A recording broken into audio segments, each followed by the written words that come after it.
I love it. I love playing, and so I thought, why don't you come along with me? We have to prepare our instrument. We just did dress rehearsals yesterday, and the big shows plural, is gonna be tomorrow, and after that, and then after that, and then after that. There's a lot of action. So I picked this camera angle. It's a little bit awkward, but I thought you'd want to see what I was doing, and I'm just gonna talk. Might learn a thing or two about the violin, and hopefully give you some relaxation and just sharing some stories. The first thing that we have to do is work on our bow. This is what they call this, a bow. Now, contrary to popular opinion, this is actually the instrument, not the violin. This is much more important. What you do with this is going to be so much more important than what you do with the violin. And how you can control this is going to be so much more difficult. And the difference between getting a really good sounding instrument noise and a really bad one is what you do with this. Now, this looks pretty pitiful. This is a Coda bow. This is the bow that I use. I have a lot of bows, and that's the first thing that I want to say is I'm also a luthier, which is someone who works on violins. I built a couple. I built a violin, a viola. I wanted to build a cello, but they are so expensive to build. And this is a carbon fiber bow. This is made of plastic or carbon fiber, and a lot of people, snobs, that's gonna surprise you. It's the first thing to talk about it. If you're surprised, a lot of snobs, musicians, and people that work on instruments, they look down on these. They say that it doesn't sound right without wood, and that is just absolutely foolish. They sound different, they're louder, and you're able to create a better product for much cheaper than using Pernambuco, which is the type of wood that they use for wooden bows. And Pernambuco comes from Brazil, and it's going extinct. It's endangered, so more than enough reasons to justify utilizing this. So, first thing that we need to do is we need to take the hair off. Now, this is hair. This is actual horse hair. Come from Mongolia, and the reason why mine is black is because I like to be a little bit different and look a little different. Typically it's bleached, but this is what it looks like naturally. And what you see, the white stuff here, is called rosin. Before you play, you have to rosin up the bow, which is a chemical compound, creates friction between the hairs and the strings and makes them play a noise. If you didn't rosin the bow, it would sound very, very bad if you tried to put the hair on the strings. So to do this, we take this Coda bow diamond, and just to give you a bit of an idea on the expense of playing this is probably about $900, this Coda bow. So not cheap, but also not the most expensive either. So we're going to take this is the screw. We're going to take off the screw, just twisting it counterclockwise until it comes out, just like that. Set this to the side, and then just pick this up, and this is called the frog, and the frog holds the heron. Now we need to take this off because this rosin gets absolutely everywhere, and it'll stick to the bow. And this beautiful bow, very, very shiny, reflective bow, becomes ugly and waxy with the rosin. The rosin's very gross. Very gross. So we just take a regular fiber cloth, go up and down it,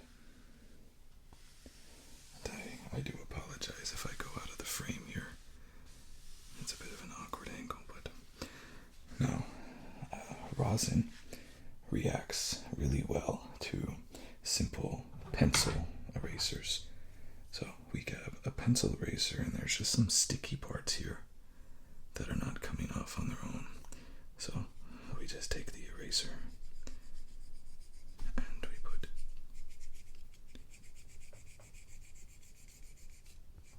the eraser and the marks, and just kind of see how we go from there.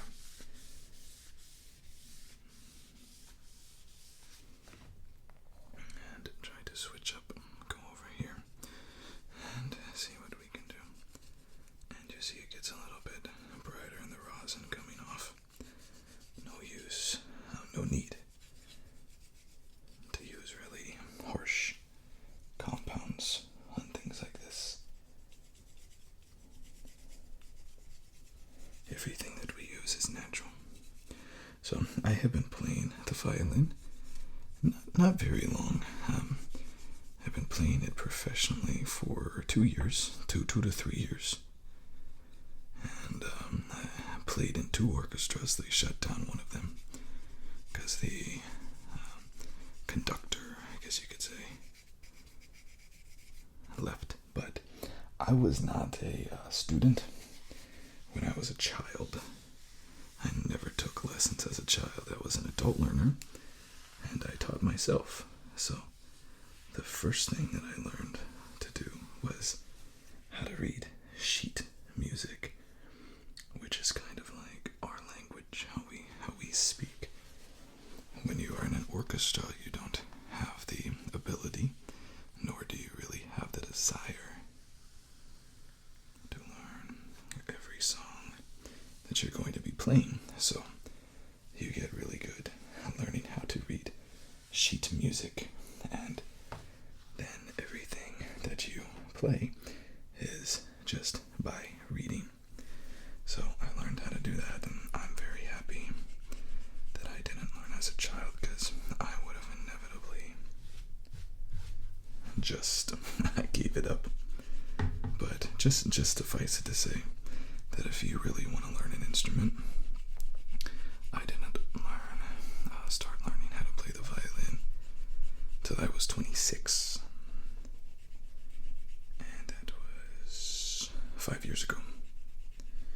And I used to go in these chat rooms and just saw all kinds of nastiness. People coming up, young kids, teenagers. They'd see 2-set violin or, a vibration, and they'd be like, I want to be that. I want to be a soloist. I want to do this. And instead of encouraging them, you would have angry, bitter musicians that didn't achieve their goals. And they'd go on there and they'd say, you suck. If you didn't start when you were an infant, you'll never achieve what you're looking for. I used to think that was just so disgusting, because here's a young person saying that they want to learn a craft, and because you didn't do it, you are telling them they can't do it. And I was absolutely disgusted by that. So that made me want to try harder, because I wanted to show myself and everybody else that I could. So I learned how to do sheet music, and started off with a program called Suzuki. And Suzuki's great, but it wasn't for me. Basically, with Suzuki, you learn the song, you kind of know it in your head, and then it makes it easier to play it. In other words, you don't get very good at sight reading, because you can already anticipate the music, and I wasn't moving very quickly with it. My intonation and my tone was just truly awful. So I ended up switching over and getting taught by the Russians. So I learned by the school of Sevchik, and it's a very, very boring way to learn the violin. I don't recommend it. I was motivated. But if you're not motivated, or you're just doing it for fun, don't do it the Russian way. You just spend hour after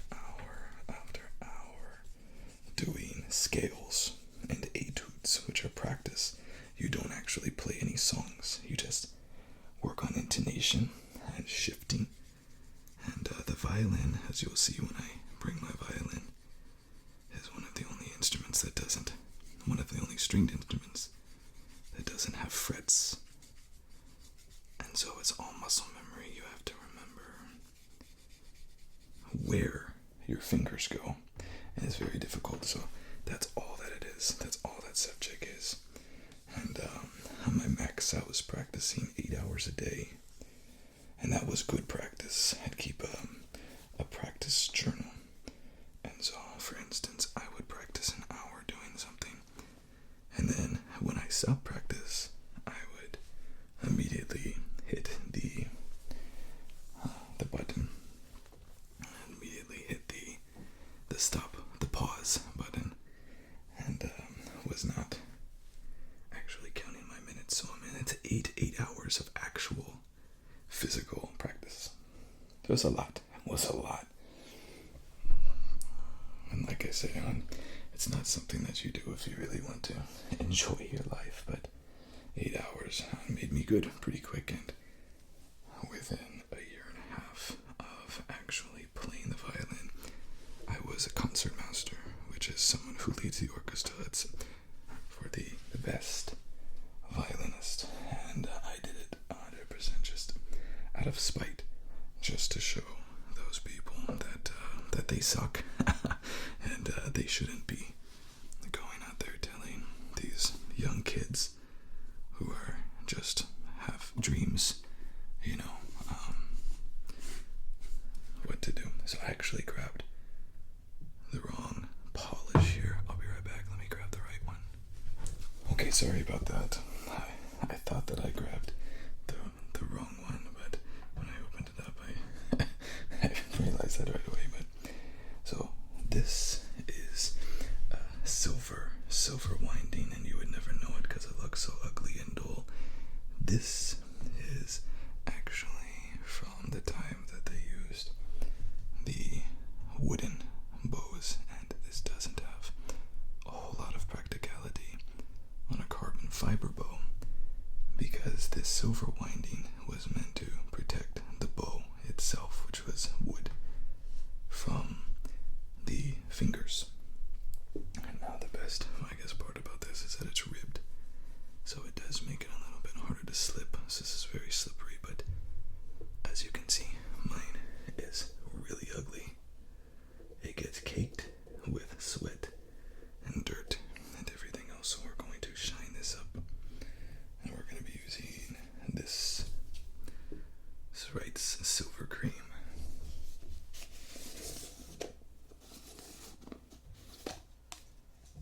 Okay. And it's purple for whatever reason. So yes, it was a wake-up call when I finally started playing in an orchestra. When you are just playing by yourself, you have no gauge of your skill set. And also, when you play by yourself, you try to memorize the piece and play every note. Well,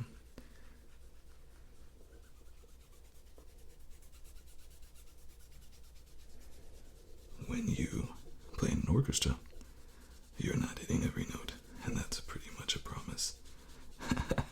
It pretty much just becomes about how many notes can I hit, because the orchestra is not stopping for you when you slow down. So the first time that I ever played in an orchestra, it was very eye-opening, and I was fortunate enough to have a really, really good first chair violin, and he was there from New York City. He just moved from there, from Brooklyn, graduate with a degree in music from Brooklyn Music Academy or College, PhD, whole 9 yards, music teacher, and he was phenomenal.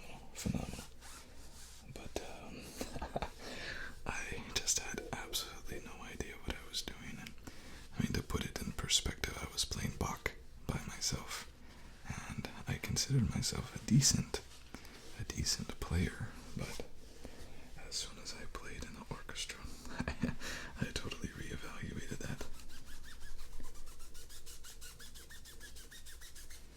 But I had to learn to be a little gracious with myself, and I still remember, I think I went to practice, and it's the same way with golf. I was like this with golf as well, and always thought going out to the driving range, I sucked, and I sucked, and I sucked, and I sucked.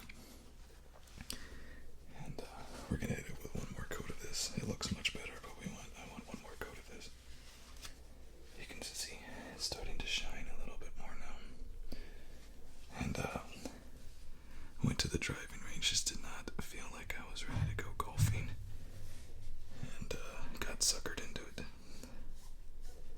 And the first time that I golfed, I actually beat someone that I was golfing with. So we often hold ourselves back in practice, and myself, I tend to focus very strongly on my failures and not enough on the successes. So I did the same thing. I was going to practice,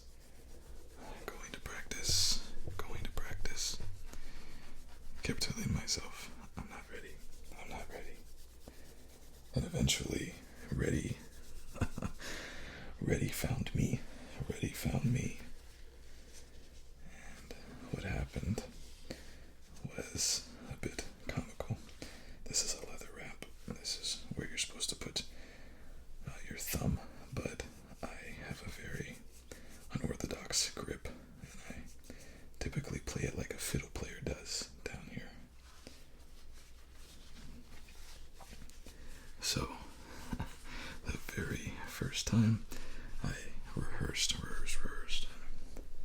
Now I just show up and I play the music. But I rehearsed, was so nervous about it. And I remember specifically I was taking Pepto-Bismol because I had a stomach ache, and I was taking Imodium, because I was trying to not have diarrhea. I was so incredibly nervous, and the funny thing is, when you're up there in an orchestra, you could literally just smile, move the bow, move your fingers, and people will think you're playing. So you want to talk about a very relaxed environment. That's it. You can blend right in. But I was just absolutely terrified. And I remember I was using this violin that was a different violin than I practiced with, and it was a little bit thicker. Think about a violin about that thickness. This one was just slightly bigger. And it was uncomfortable for me to use a shoulder rest. And so I just had a towel using it as a shoulder rest so I didn't get the sweat on my violin. And he meant well. He meant nothing by it. But right before the show was about to start, I was in the bathroom dry heaving. And right before the show was about to start, the same guy, my first violin, he looked at me, saw that I was using a towel, and he said, "You're not going to play like that, are you?" And when you are terrified of playing and making a mistake and you're nervous, that's the wrong thing to say to somebody. So, ended up almost passing out, almost. And I'm very happy that I don't utilize, or I don't play a woodwind or a brass instrument that requires breathing, because I think I just hold my breath. I held my breath almost that entire concert, and I got halfway through the piece. We had a bit of a break, and realized that I was very dizzy because I had just been holding my breath. So I've come a long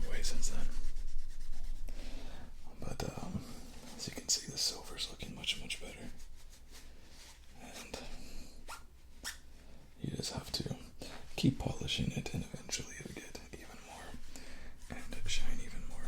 But yeah, I am far from the only one with that problem. Being a violinist, you sit down quite low, and not to be vulgar, but you sit right at butt level with the performers in front of you. So let's say, for instance, that you're performing in front of a crowd with singers. You have singers up there, which is most of my concerts. You have singers, and the biggest crowd that I ever played for was like 7,000 or 8,000, so not huge, but also not super small. And you are playing with these singers, and these singers are butt level, or your face, their butt. That's how low to the ground you are. And so I have been playing a concert. We're going to put our frog back on now. I've been playing a concert where the people in front of me have soiled themselves right on stage, and you can smell it. You can smell it right at the beginning of the piece. And what we're doing right now, we're gonna extend this. The more we screw this screw in, the tighter the friction on the hair will be. And so we want that temporarily. You see that the hair is very tight now because as we were cleaning this silver winding, we got the hair touching the bow again. So we just want to go through and make sure that rosin is gone, or else we did all this for nothing.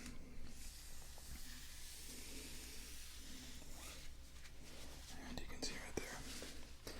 You do have to change this hair every now and again, but I hate changing hair. I have probably 70 bows, and I've changed the hair on most of them. And the thing about the bow is that there's no nails, there's no screws, there's nothing to tighten or fasten. This is all held together by tension. And so you have to do everything right, put everything in the exact right place, or else the entire thing explodes on you. Okay, so yes, so I've been on stage with people who have soiled their pants. I was on stage with a drummer who immediately, when the set began, puked immediately. Did not waste a minute. And there's a saying that says the show goes on, and it does. It definitely does. When people are playing and they have a medical emergency. I remember I played with a double bassist one time that had a heart attack right at the beginning of the show. And that was a special circumstance, certainly. And we did something about that, but you don't stop. You don't stop. You just keep on going, and through all the awkwardness, and you just try to act like everything is okay, and most of the time, the crowd doesn't know the difference. The crowd does not know the difference at all. So we're still getting a little bit, as you see there, of this polish coming off, but you can see this bow much, much better. And the silver is finally reflective again. So cool. I love restoring things. But yeah, definitely don't want to change the hair until I absolutely have to. I just hate it. Hate changing the hair. And you can see there, it's still coming off, but we're going to set this to the side. I don't want to keep you here with me forever and ever and ever. So let's move on to the second thing that we have to do. And I could polish that probably for another hour. But yeah, other than the heart attack,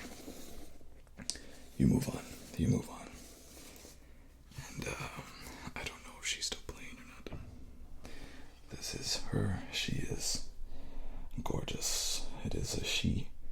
I feel bad about groping this if it was a man. I just feel bad about it regardless, but this is the back. The violin is a very interesting instrument. It's made with maple wood on the back and the sides, and they pick the wood based on that pattern that you see there, which they call that flaming. So you have two pieces of wood that are joined together, glued. The thickness is about, you can't even see. I mean, it's not much bigger, not much thicker than the thickness of this. Very, very thin, and very easy to break. And then on the top, you have spruce, and you can see there's no flame to the spruce. It's a different wood completely. Instead, you have this grain that runs. Now, this is a Gunter Maybach, which is probably around a $3,000 instrument, and student instrument, advanced student instrument. I have around 20 violins, and my oldest one is from the mid-1800s, and it is incredible. It was actually a symphonic instrument. It had played in a lot of orchestras, and I just feel so bad about playing it now because it's so, it has no varnish, it has no paint covering it, and so I'm just terrified I'm going to hurt it, so I don't play it. So this instrument is a good middle ground for me. It is nice enough to produce a great noise, but I'm not worried about breaking it or someone stealing it. So we have the chin rest, the tailpiece, the bridge, the strings, the tongue, or the fret, the board, if you will, made of ebony. And then at the top, you have the scroll and the pegs. And I apologize for the noise, but these things, these strings are under such tension in a violin, it really wants to sing all the time. You touch it and it wants to just start playing, so you're going to hear a couple of that and those noises. Originally, the strings of a violin were made of catgut. Over time, they made them synthetic and metallic out of silver or something like that. I've tried them all. I've tried every string you can imagine, and I love these strings. And these strings are actually gut strings as well, original strings, and they don't make them out of cats anymore. They make them out of sheep. So these two, G string, D string, A string, E string. The G is sheep gut wrapped in silver. The D is just regular sheep gut, A sheep gut, and then E is actually gold string. And it produces the best sound as well. It's very cheap. They call this, if you know who Heifetz is, has a wonderful, one of the best violin players of all time. They call this the Heifetz setup because this is the exact setup that Heifetz used. The gut strings produce a very grainy growl type of noise that I really prefer. So this is it. This is the violin. So to do the work that we need with the violin, I'm going to put something down here. And the biggest killer of a violin varnish is going to be the sweat and heat from our bodies, as well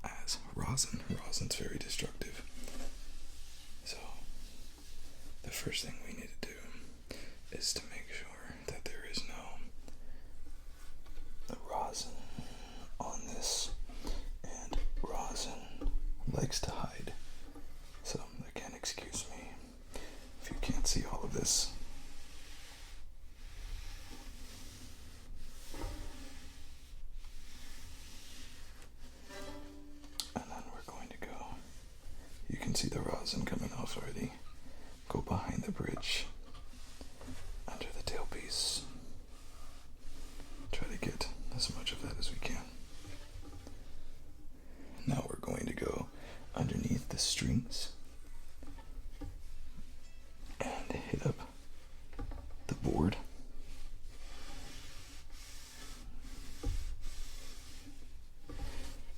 And just like that, now we have removed a lot of that rosin. I don't know if you can see that, but there's a fair bit of sort of an oil sheen kind of discoloration on the end of the board here. That's what happens when the rosin gets to it. It just kind of eats it up. So we want to avoid that as much as possible. Now that we have this, I'll set this down. And the biggest thing that we need to do with this violin is to clean it. And this is a specific varnish cleaner. And this is a natural cleaner. This is made from turpentine, which is from a tree. It's pure turpentine. Now we shake it up.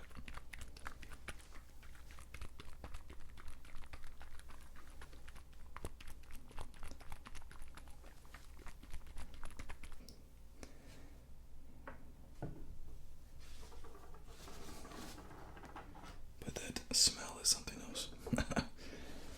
So, I'm supposed to clean the violin much more often than I do. I used to be almost anal about it all the time. I used to clean the violin, even when it wasn't needing it. And then I got a little bit, I would say, lazier about it. And I would say that that is the right word. A lot of these finishes used to be, well, all of them used to be oil-based, and the violins that I make are still oil-finished, but it takes a long time to do oil-finish violin. You have to wait till it dries, which could be days, if not weeks at a time, dry between coats, different coats, and you also have to cure it in UV. So you either have to sit it outside, or what people do is they have a UV chamber and they use tanning, like for a tanning bed, lights, and that's what I did. But this guy, along with pretty much all of them now, are varnished with alcohol.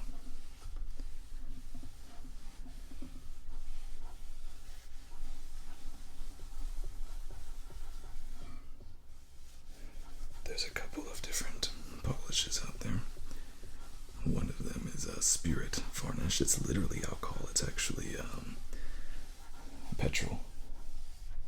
And then a shiny chemical that makes it sheen. But I just use this. I like this better. It's a one-stop shop and it does a pretty good job. I don't know if you can truly see how reflective and shiny it's getting, but it's much grander.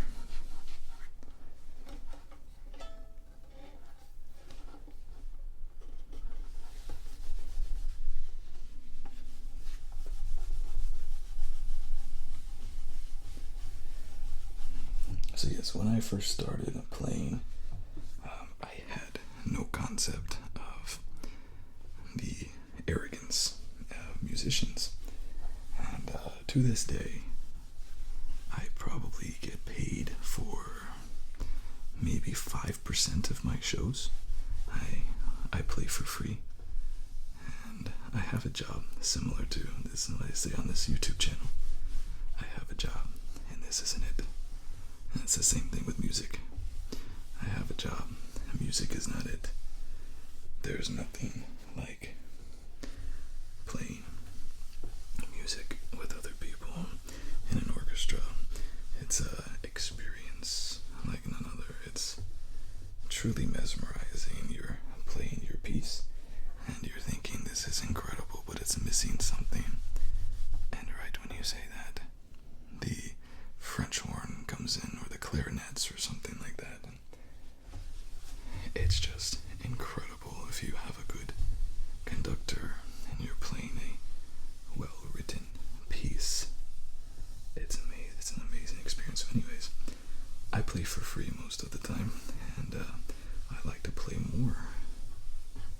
before COVID happened, I was trying to play in children's hospitals. I have a mean Disney repertoire.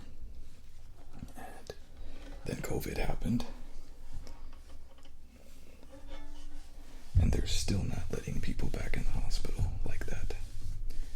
So, I wish I could do more to give back with the music, but I do what I can now. I played a concert for a special needs community, and not long ago. That was really nice.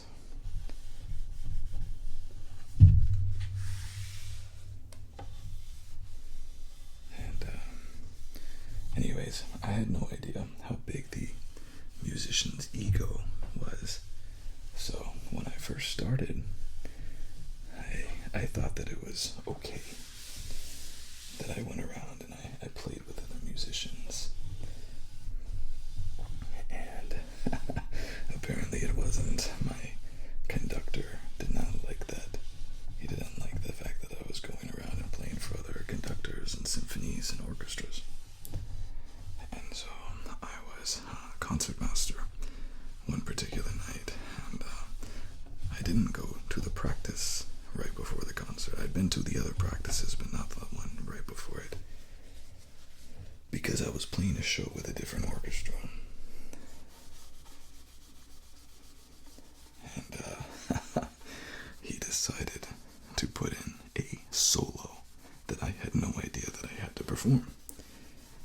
And if you've ever seen the movie, what is it? What is that movie? The one with the Miles Teller? Is it Hardball? What is it? I don't remember, hopefully. Maybe you know what I'm talking about. Look up Miles Teller. And it's the one with him. And he's a jazz musician, jazz drummer. It's very much like that in the music community. Very ego-based. Goodness, I wish I remembered that movie. The second I'm done with this, it'll come back to me. I know it. Right when it doesn't matter anymore. But Whiplash is the name of the movie. And it's abusive. It's egotistical. And of course, what did I do? When I saw that I had the solo, I knew immediately why he did it and what he did, what had happened. And I absolutely bombed it. I absolutely did awful. And that was that.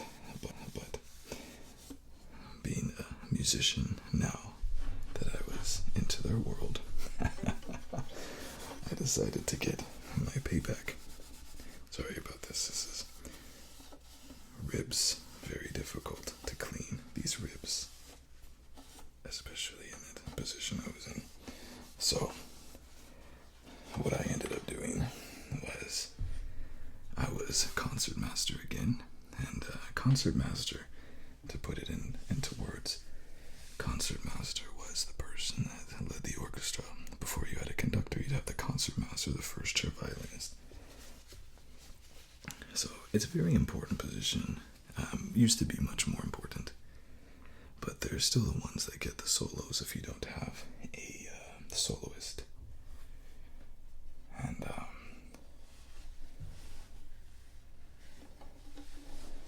I was a concertmaster again, and we were having a concert that I don't know if we've even, up until that time, with the different orchestras that I've played, this one was not the one that drew the biggest crowds. And we had unbelievable crowds that particular day. And I owed my conductor, sorry about that, trying not to touch the strings. I owed my conductor for doing that to me, and was going to cash the paycheck, cash the revenge then and there. And so we're probably about 30 seconds out from the performance beginning, and he's nervous. He's very, very nervous. And much more nervous than the musicians. And about 30 seconds before the concert began, I got up out of my chair. I took my instrument and sat down right in the front row. And he went to play, start the music. He was busy looking at everyone and everything else. And whenever he started it, he looked around. He didn't see me because the first chair musician concertmaster is one of the closest to the conductor. And conductor, it's not easy to miss them. And I wasn't there. And the panic that was on his face, I can still relive today. And I did not start it, but I definitely was willing to play if he was, and I did, and it was quite humorous to me. And I sat there the entire time, and I've never seen a man sweat that much like he sweat through that concert. And the musicians didn't care. That was another thing. The musicians liked me better than the conductor. And I actually took some of the musicians and played with other orchestras. And that was another thing that he didn't like. But there's so much ego. My first chair violinist that I play with, he goes to a Greek Orthodox church, and there was this young man that came over from Greece, and he was apparently a soloist, and he was here to study at a university in my city, which is not known for its music. It's subpar on a good day. And my first chair told him that my conductor, one of the conductors, is always looking for more musicians. And the guy says, "How much does it pay?" And he says, "Well, it's like $150 for LeBaron." I was like, 20 minutes, $150, 20 minutes. And he looked at him as serious as can be, and he said, "No, usually I charge like $300 an hour." Idiot. That's the same thing if you break it down. But these musicians, and not everybody, obviously I wouldn't still be doing this if it was everybody, but the violinists oftentimes are the absolute worst. They think so highly of themselves. They don't care about the music. They care about the money. And if you are chasing money, it's much easier ways than being a violinist, I can promise you that. But you have these musicians that would rather do nothing than feel like they're working for free. And it takes a lot of time, and it takes a lot of effort to get good at the violin and any instrument. But why did you learn it? Did you learn it for the money? Because if so, you're an idiot. So there we go. Beautiful, reflective, shiny sheen. Restored once again. Smells like turpentine.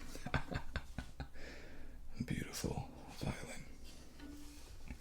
I do love this violin, and we're just going to do the scroll, and that will pretty much do it for us. But yeah, these people, they'd rather sit at home and do nothing than come and play for free, do something because they feel like they're getting ripped off, or that they deserve more. It's quite a society, quite an industry, quite an organization, quite a culture that we live in. And what's funny is that the orchestra that plays in my city, or the nearest big city, the violinist, even top musicians, they get paid $40,000 a year starting, which is less than the average. I think you can make more working at Starbucks.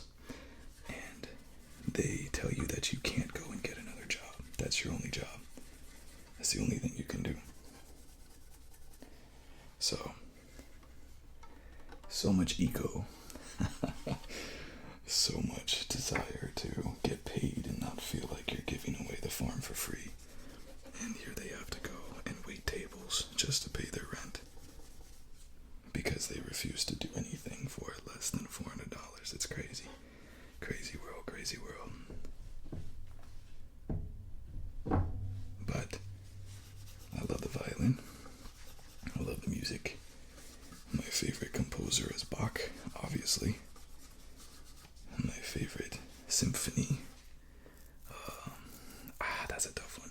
My favorite violin concerto is Tchaikovsky. And I am not snooty about it. I'm not snooty about the music. Oh, if it's not classical, then it shouldn't have a violin. I will say this, I can't stand Lindsey Sterling. People, they know that I'm a violinist, and they go, oh, you must love Lindsey Sterling, and I just curl my toes.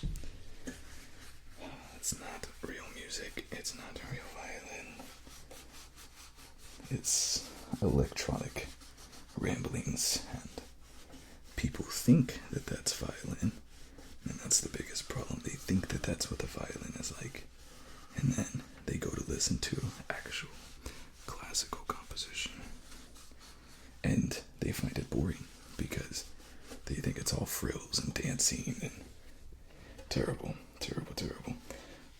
I'm sure there's some people that have started playing violin because of her, but I'm sure there's a lot of people as well that have stopped playing violin that might have otherwise because of her, because it's just so different than how she does it.